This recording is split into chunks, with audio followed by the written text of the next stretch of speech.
Selamat datang kembali di channel Tanya Soal, di mana di video kali ini kita akan kembali membahas beberapa soal matematika. Jadi bagi kamu yang mau belajar, bisa mencoba mengerjakannya terlebih dahulu, bisa di pause videonya dan kamu cocokkan nanti dengan jawaban yang kita buat pembahasannya apakah sudah benar ataupun tidak.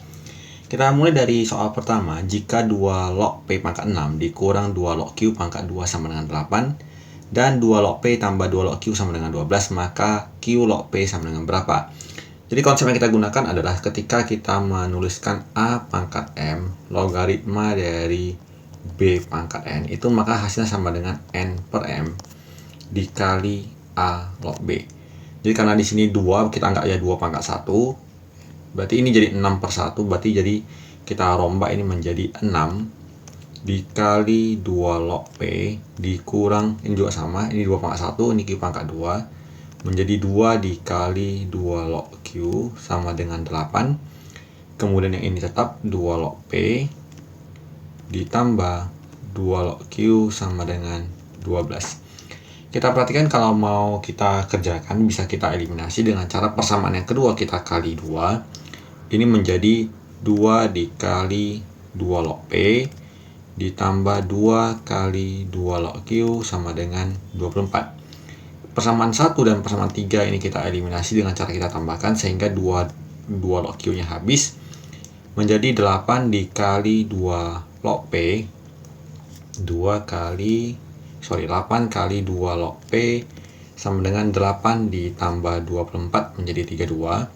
Bagi 8 ini sama dengan 4, berarti P nya sama dengan 2 pangkat 4 atau sama dengan 16. Kemudian kita substitusikan kembali ke persamaan yang ini. 2 log P berarti 2 log 16 ditambah 2 log Q sama dengan 12. Ini hasilnya 4 ditambah 2 log Q sama dengan 12, berarti 2 log Q sama dengan 8, berarti Q nya 2 pangkat 8. Yang ditanyakan adalah Q log P, berarti 2 pangkat 8 log 2 pangkat 4. Dengan menggunakan rumus yang sudah kita tuliskan di awal, maka hasilnya adalah 4 per 8 dikali 2 log 2. Dimana 2 log 2 itu nilainya 1, berarti hasilnya adalah 4 per 8, atau kalau kita sederhanakan menjadi bentuknya adalah setengah, maka jawabannya adalah option A. Kita lanjut. Jika alfa tambah beta sama dengan pi per 6, dan cos alfa cos beta sama dengan 3 per 4, maka cos alfa kurang beta sama dengan titik-titik. Kita mulai dari data yang diberikan soal, alfa tambah beta, dan bentuknya di sini cos.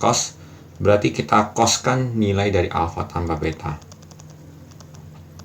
Berarti rumusnya kalau cos tambah cos adalah cos alfa cos beta dikurang sin alfa sin beta.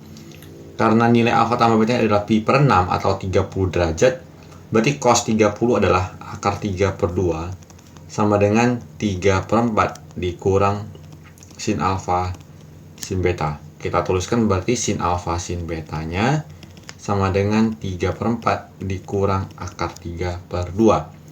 Yang ditanyakan di soal adalah cos dari alfa kurang beta, dimana ini bisa kita jabarkan menjadi cos alfa cos beta, kemudian ditambah sin alfa sin beta. Nilai dari cos alfa cos beta sudah diberikan di soal 3 per 4. Dan nilai dari sin alfa sin beta sudah kita peroleh, tadi nilainya adalah 3 per 4 dikurang akar 3 per 2. 3 per 4 tambah 3 per 4 adalah 6 per 4. Atau bentuk 6 per 4 ini bisa kita sederhanakan menjadi 3 per 2 dikurang akar 3 per 2. Maka jawabannya adalah di option D. Kita lanjutkan. Semua nilai X yang memenuhi persamaan, ini seharusnya per tidak samaan ya. X kuadrat tambah 2X tambah 2 per 3X kuadrat kurang 4X tambah 1 dikali X kuadrat tambah 1 kecil sama dengan 0. Kalau kita jeli memperhatikan bentuk yang ini dan bentuk yang ini adalah bentuk yang tidak bisa difaktorkan, karena bisa kita uji dari nilai B kuadrat kurang 4AC nya. Jadi apabila nilai dari B kuadrat kurang 4AC nya itu negatif atau kecil 0, maka bisa kita simpulkan tidak usah difaktorkan. Contohnya untuk X kuadrat tambah BX tambah 2, berarti B nya itu 2 kuadrat kurang 4 kali 2 kali 2, 4 kali 1 kali 2, itu kan hasilnya kan negatif. Maka bentuk ini tidak bisa difaktorkan. Begitu juga dengan X kuadrat tambah 1, di mana B-nya 0, A-nya 1, C-nya 1, ini juga hasilnya min 4, berarti negatif, tidak bisa difaktorkan. Maka kita cukup fokuskan ke bentuk yang 3X kuadrat kurang 4X tambah 1, karena dia di bagian bawah, kita bisa simpulkan bahwa dia tidak boleh sama dengan 0. Maka bentuk soalnya kita ubah menjadi kecil 0. Lalu kita faktorkan ini, 3X kuadrat kurang 4X tambah 1, bisa kita faktorkan untuk mencari pembuat nolnya, yaitu 3X kurang 1 dan X kurang 1, kecil 0. Kemudian kalau kita cari pembuat nol, berarti X-nya sama dengan sepertiga dan X-nya sama dengan 1. Kita gambarkan dalam garis bilangan, ada angka sepertiga dan angka 1. Koefisien dari X kuadratnya 3, positif, kita tulis positif, negatif, positif. Karena kecil 0, kita ambil daerah negatif sebagai jawaban. Maka intervalnya adalah sepertiga kecil X kecil 1, atau jawabannya adalah option A. Ingat, dalam soal ini option A dan option B hampir mirip. Yang bedanya adalah di option B ada sama dengan.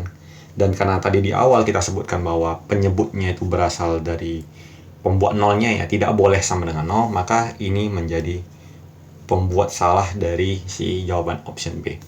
Maka jawaban terbaiknya adalah yang di option A. Kita lanjut ke soal berikut. Panitia Jalan Sehat akan membuat sebuah kupon yang terdiri dari 4 angka yang disusun oleh angka 0, 1, 3, 5, dan 7. Jika angka pertama atau terakhir tidak 0, maka banyak kupon yang dibuat adalah. Jadi jumlah seluruh kupon yang mungkin dibuat kalau dari 4 angka, ya, jumlah semuanya adalah kita gunakan semua ini 01357, 01357, berarti ada 5 angka. Kita gunakan berulang karena tidak ada sebutkan bahwa angkanya harus berbeda. Berarti ada 5 kemungkinan, 5 kemungkinan, 5 kemungkinan, berarti total adalah 625. Kemudian disarankan bahwa angka pertama atau angka terakhir tidak 0, maka kita cari yang angka terakhir dan angka pertama itu 0. Berarti 0 di depan, 0 di akhir. 1, 2, 3, 4. Berarti kalau 0 di depan satu kemungkinan, 0 di akhir satu kemungkinan. Jadi sisanya ini 0, 1, 3, 5, 7. Berarti ada 5 kemungkinan, dan juga 5 kemungkinan, 25. Jadi total cara 625 kita kurangkan dengan ada kemungkinan 0 depan dan 0 akhir 25. Maka nanti kita peroleh 625 dikurang 25 sama dengan 600. 600 ini sudah termasuk angka yang di depannya tidak 0, angka belakangnya tidak 0, atau salah satu di depan atau di belakangnya itu angka 0. Jadi yang penting tidak keduanya. Jadi kalau ada pernyataan angka pertama atau angka terakhir tidak 0, berarti itu masih boleh di depan 0, tetapi tidak di belakang tidak boleh. Atau sebaliknya di belakang 0, maka yang di depan tidak boleh 0. Maka cara pengerjaannya seperti yang sudah kita jelaskan. Kita lanjut ke soal berikut. Soal ini tentang statistika. Jika data 2A, A, 3, 4, 6 mempunyai rataan C, kita kerjakan terlebih dahulu. Disebutkan rataan, berarti rata-ratanya C sama dengan 2 ditambah A ditambah A tambah 3 tambah 4 tambah 6. 1, 2, 3, 4, 5, 6. Ada 6 data. Maka ini kita kalikan 6 dikali C. Berarti kita peroleh persamaannya adalah 6C sama dengan 2A ditambah 2 tambah 3 tambah 4 tambah 6, berarti 15. Pernyataan 1 kita simpan. Kemudian data kedua adalah 2 tambah C tambah C tambah 4 tambah 6 tambah 2 tambah 1 dibagi totalnya adalah 1, 2, 3, 4, 5, 6, 7. Dibagi 7 data, ratanya sama dengan 2A. Kita jumlahkan C tambah C berarti 2C ditambah 2 tambah 4 tambah 6 tambah 2 tambah 1 berarti 15 juga sama dengan 14A. Ini pernyataan kedua. Maka untuk mencari nilai C kita akan eliminasi. Kita susun kembali ini menjadi 6C dikurang 15 sama dengan 2A. Jadi kita kali 7 ini supaya sama-sama 14A. Jadi 42C dikurang 105 sama dengan 14A. Lalu ini kita kurangkan sehingga 14A-nya habis. Sehingga kita peroleh negatif 40C. Kemudian ditambah 120 sama dengan 0. Minus 40C sama dengan minus 120. Maka kita peroleh C-nya sama dengan 3. Berarti jawabannya adalah yang di option A. Kita lanjut ke soal berikutnya. Grafik fungsi fx sama dengan ax pangkat 3 kurang bx kuadrat tambah cx tambah 25 turun. Sifat dari turun adalah ketika turunan pertamanya itu kecil 0. Jadi kita cari turunan pertamanya, berarti sama dengan 3ax kuadrat dikurang 2bx ditambah c, ini harus kecil 0. Jadi kita akan mencari kecil 0 ini dengan cara definite negatif,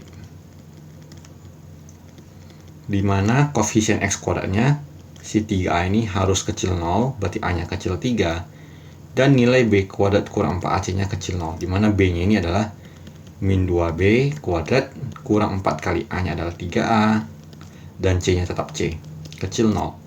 Berarti 4b kuadrat dikurang 12ac kecil 0, kita bagi 4, berarti b kuadrat kurang 3ac kecil 0. Jadi ada dua syarat yang harus kita penuhi. Sorry, ini a kecil 0 ya. Jadi ada dua syarat yang harus kita penuhi, maka a kecil 0 dan b kuadrat kurang 3ac kecil 0. Maka jawaban yang memenuhi adalah yang di option E. Ya, demikian beberapa soal yang bisa kita bahas sebagai bentuk review ataupun bentuk prediksi untuk soal-soal yang akan kemungkinan diujikan. Semoga konten ini yang kita buat bermanfaat bagi kalian dan bisa membantu kalian dalam memahami materi dengan lebih baik. Kalau kalian suka, dukung channel ini dengan memberikan tombol like dan share kepada teman-teman yang membutuhkan. Di akhir kata, sampai jumpa di video pembelajaran selanjutnya.